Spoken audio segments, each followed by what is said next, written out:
Hello বন্ধুরা, আজ আমরা রান্না করব কিভাবে গ্রামের পদ্ধতিতে কিভাবে মাছ রান্না করা হয় সেই পদ্ধতি তোমাদেরকে আজ জানাবো। তো তেল ঢালার পরে এরপরে আমি জিরার কিছু অংশ দেব।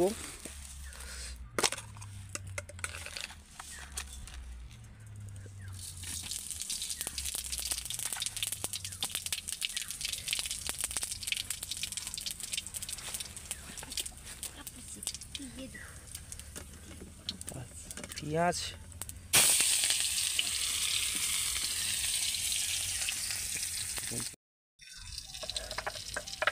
তো পেঁয়াজ আরও দেওয়ার পরে এরপরে আদা দেব।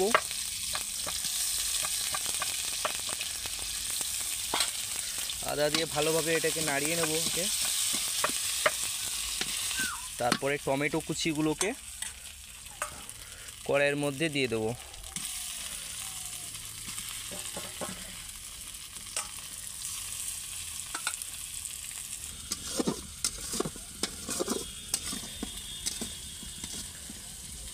এবার ফ্রাই করা আলুগুলোকে এর মধ্যে ঢেলে দেবো।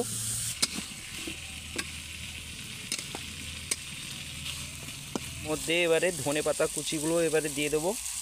মশলাটাকে ভালোভাবে নেড়ে নেব।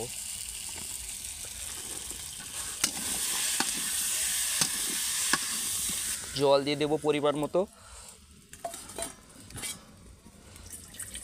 তো এবার 5 মিনিট ভালোভাবে আলুটাকে সিদ্ধ করে রাখার পরে এর মধ্যে আমি মাছের ভাজিগুলো দিয়ে দেব।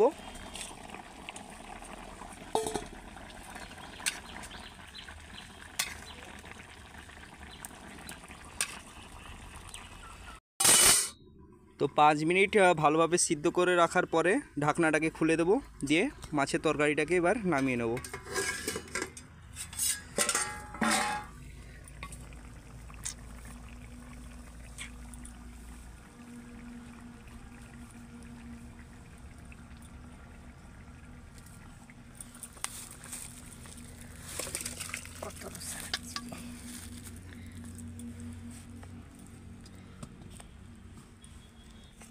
হচ্ছে গ্রামীণ পদ্ধতিতে, সহজ পদ্ধতিতে মাছের ঝাল দেওয়া।